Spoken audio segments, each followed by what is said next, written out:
hlavne by sme chceli odstaviť tých parazitov, čo sú medzi Rómami. Čo sú medzi Rómami a medzi našimi politikmi už asi 20 alebo 25 rokov.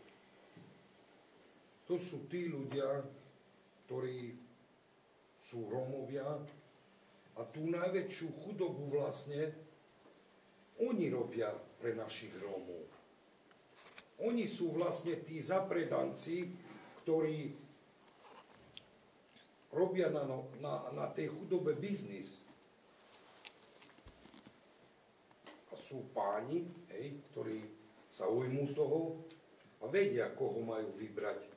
Oni si nevyberú mňa, lebo vedia, že nestojím 5 korún. A jemu treba toho za 5 korún. Aby si ho kúpil za 5 korún, aby vedel predať 200 000 ľudí. Aby zobral deťom aj celému tomu národu živobytie, ktoré ide z tej únie. Aj budúcnosť. Aj budúcnosť vlastne. Hej? No a veľmi by som chcel, a hlavne preto som tu, a žiadam o pomoc, aby som túto korupciu,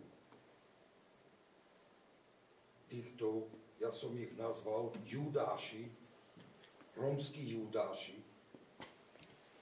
aby sme ich odstrihli od tej korupcii, od toho zapredania vlastného národu a určite, aby sa dostali tie financie tam, kde sa majú dostať.